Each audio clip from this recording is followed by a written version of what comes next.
സംസ്ഥാന സമ്മേളനം കോൺഗ്രസിന്റെ അവസാനം നടന്നത് എന്നാണ് അദ്ദേഹത്തിന് ഓർമ്മയുണ്ടോ? അതിന്റെ മറുപടി കിട്ടിയിട്ട് അടുത്ത അവസാനത്തെ CPM-നും കോൺഗ്രസ് തമ്മിലുള്ള വ്യത്യാസത്തെ കുറിച്ച്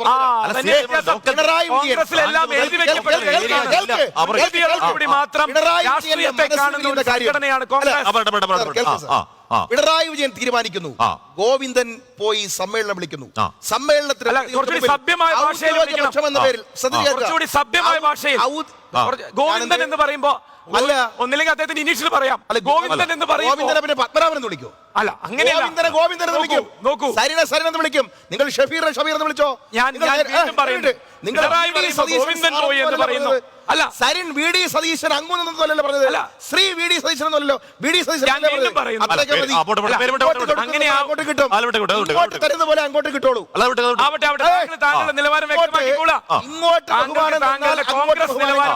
ഹായ്, ഹലോ, നമസ്കാരം. ഷാനുവാണ്. ഇന്നലെ 24 ന്യൂസിലെ ജനകീയ കോടതി പ്രോഗ്രാം കണ്ടുകൊണ്ടിരിക്കുകയാണ്. ഗസ്റ്റുകൾ നമ്മുടെ സരിനും BRM ഷഫീറുമാണ്. പ്രോഗ്രാം തുടങ്ങി കുറച്ച് കാര്യങ്ങളൊക്കെ സംസാരിച്ചുകൊണ്ടിരിക്കുമ്പോഴേ അല്ല, എനിക്ക് അതിന് മുമ്പായിട്ട് പറയാനുള്ള കാര്യം എന്താണെന്ന് വെച്ചാൽ, സരിന് UDF നിന്ന് പുറത്ത് പോയതിനുണ്ടായ ഒരു കാരണം അദ്ദേഹത്തിന് സ്ഥാനാർത്ഥിയാക്കിയില്ല എന്നൊരു ലേബൽ വെച്ചിട്ടായിരുന്നു. അപ്പം അത് അദ്ദേഹം അവിടെ ചോദിച്ചു, എന്തുകൊണ്ട് എന്നെ സ്ഥാനാർത്ഥിയാക്കിക്കൂടാ എന്നൊരു ചോദ്യം വന്നപ്പോഴാണ് അദ്ദേഹം അവിടെ നിന്ന് പുറത്തു പോയതും പുറത്താക്കിയതുമായിട്ടുള്ള കാര്യങ്ങളൊക്കെ വന്നത്. ഈ ഒരു കാര്യം എനിക്ക് തോന്നിയ ഒരു കാര്യം എന്താണെന്ന് വെച്ചാൽ, അന്നത്തെ സമയത്ത്, ഇപ്പോഴല്ല കേട്ടോ, അന്നത്തെ സമയത്ത് എനിക്ക് തോന്നിയൊരു കാര്യം എന്താണെന്ന് വെച്ചാൽ, ഈ കോൺഗ്രസ്സില് സത്യത്തില് ഒരു നേതൃത്വം, എന്താ പറയുക, കുറച്ച് ആൾക്കാർ, കുറച്ച് നേതാക്കന്മാരുണ്ടാവും. ഇവര് ഒരു സ്ഥലത്ത് നിന്ന് വിജയിച്ചു കഴിഞ്ഞാൽ പിന്നെ അയാൾ മരിക്കുന്നവരം വരെയും അയാൾ ആ നാട്ടിലെ സ്ഥാനാർത്ഥിയാണ്. മാറിക്കൊടുക്കത്തില്ല. വരുന്ന പുതുതലമുറയ്ക്ക് വേണ്ടി മാറിക്കൊടുക്കുകയോ അല്ലെങ്കിൽ അടുത്തുള്ള ഒരാളെ ജയിപ്പിക്കാൻ വേണ്ടി ശ്രമിക്കൊന്നുമില്ല. ഇൻ കേസ് അയാളെ പിടിച്ച് മാറ്റിയെന്ന് വെച്ചു, ആദ്യം കാല് വലിക്കുന്നത് അയാൾ തന്നെ ആയിരിക്കും. ഈ കോൺഗ്രസിനകത്തുള്ള ഏറ്റവും വലിയ വിഷയങ്ങൾ ഇതാണ്. അതായത് കോൺഗ്രസിൽ കൂടുതലും അണികളല്ല, നേതാക്കന്മാരാണ്. അങ്ങനെയുള്ള കോൺഗ്രസ് നേതാക്കൾ ഒരിക്കലും ഒരു മാറത്തില്ല. എൻ്റെ നാട്ടിൽ തന്നെ ഇപ്പോൾ കുന്നത്തൂർ എന്ന് പറഞ്ഞ നാട്ടില് എനിക്ക് ഓർമ്മയുള്ള സമയം മുതൽ, അതായത് മാവേലിക്കര മണ്ഡലത്തിൽ നിൽക്കുന്നത് നമ്മുടെ കൊടിക്കുന്നിൽ സുരേഷാണ്. ഇതുവരെ അദ്ദേഹം മാറിയിട്ടില്ല, ഞാൻ ഇങ്ങോട്ട് മാറത്തുമില്ല. കാരണം അദ്ദേഹം എന്നിനി പ്രായമായി അദ്ദേഹത്തിന് എന്താ പറയാ നടക്കാൻ കഴിയാത്തൊരവസ്ഥയ്ക്ക് എത്തുമ്പോൾ മാത്രം ചിലപ്പോ ഒന്ന് ചിന്തിച്ചേക്കാം. അതുവരെ അദ്ദേഹം തന്നെ ആയിരിക്കും. ഈ കോൺഗ്രസിന് ഏറ്റവും വലിയ ഒരു പരാജയം അതാണ്. കാരണം ഇവർക്ക് ഒരാള് വന്നു കഴിഞ്ഞാൽ പിന്നെ ആൾ നേതാവാണ്. ഈ സരിൻ എന്ന് പറഞ്ഞ ആളെ തന്നെ അവർക്ക് പറ്റിയ അബദ്ധങ്ങൾ എന്താണെന്ന് വെച്ചാൽ, ഈ സരിന് അവർ വന്ന ഉടനെ ഓരോരോ പദവികൾ എടുത്തു കൊടുത്തു. ഒരു IPS ഉദ്യോഗസ്ഥനാണ് എന്നുള്ളത് കൊണ്ടായിരിക്കാം ഒരുപാട് പദവികൾ എടുത്തു കൊടുത്തു, അദ്ദേഹത്തെ തലയിൽ കയറ്റി വെച്ചു. അത് കൂടാതെ ഒരു കഴിഞ്ഞ നിയമസഭാ ഇലക്ഷനിലാണ് തോന്നുന്നത്, മത്സരിക്കാനുള്ള സീറ്റും കൊടുത്തു. പൊട്ടിപ്പോയി, അതവിടെ നിൽക്കട്ടെ. പക്ഷേ പറയാനുള്ള കാര്യം എന്ന് വെച്ചാൽ, ഈ കോൺഗ്രസിന് വേണ്ടി അടിയും ഇടിയും ഒക്കെ കൊണ്ടു നടക്കുന്ന ഒരുപാട് ആൾക്കാരുണ്ട്.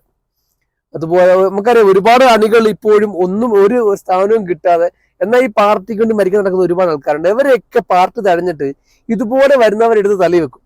തലവെച്ച് കഴിയുമ്പോൾ അവർക്ക് എന്താ പറയാ, ഇപ്പോൾ ഒരാൾക്കൊരു സ്ഥാനം കിട്ടി, ഓക്കെ, അയാൾ കുറച്ചുകൂടെ കഴിയുമ്പോൾ അയാൾ ചിന്തിക്കാൻ കുറച്ചുകൂടെ വലിയ സ്ഥാനങ്ങളാണ് തീർച്ചയായിട്ടും ചിന്തിക്കാൻ.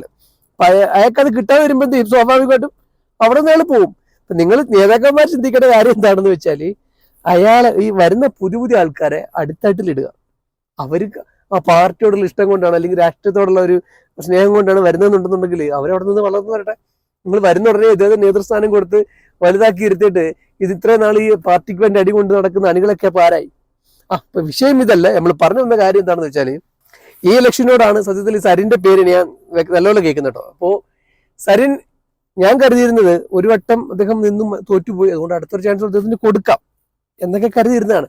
അതിന്റെ പേരിലാണ് അദ്ദേഹത്തിന് മാറുന്നുണ്ടെങ്കിൽ. പക്ഷെ സംഭവം ഒന്നുമല്ല. അയാളോട് വേറൊരു സ്ഥാനം കൊടുക്കാം, വേറൊരു അടുത്ത് മത്സരിക്കാനുള്ള അവസരം കൊടുക്കാം, ഇത് കുറച്ച് ടൈറ്റ് മത്സരമാണ് എന്നൊക്കെ പറഞ്ഞ് പാർട്ടി നേതൃത്വം പറഞ്ഞിട്ടും കേൾക്കാതെയാണ് അദ്ദേഹം അവിടെ നിന്ന് ചാടിയതോ. എന്നാൽ ജയസാധ്യതയുള്ള ഒരു പാർട്ടിയിലേക്ക് കയറിയിരുന്ന പിന്നെയും പറയാം. ഇതിപ്പോ കോൺഗ്രസിൽ നിന്ന് ചാടി ഇടതുപക്ഷം അവിടെ എപ്പോഴും 3ാം സ്ഥാനത്തേക്ക് ഒരു പാർട്ടിയാണ്. ഇപ്പൊ മത്സരിച്ചാൽ മതി, അദ്ദേഹത്തിന് മത്സരിച്ചാൽ മതി. വിജയവും തോൽവിയും ഒന്നും കാര്യമില്ല, എങ്ങനെയെങ്കിലും മത്സരിച്ചാൽ മതി. ഇതാണ് ഈ പറഞ്ഞ നേരത്തെ. നമ്മൾ പുതിയൊരാൾ വരുമ്പോഴേ അയാളെടുത്ത് ഇങ്ങനെ മണ്ടയ്ക്ക് വെച്ച് കഴിയുമ്പോൾ പിന്നെ അയാൾക്ക് താഴോട്ട് പോകാൻ ബുദ്ധിമുട്ടാണ്. പിന്നെ അയാൾ ചെയ്യുന്നത് എന്താണ്? എങ്ങനെയെങ്കിലും നേതാവായിട്ട് നിൽക്കാൻ എന്ത് വേണം?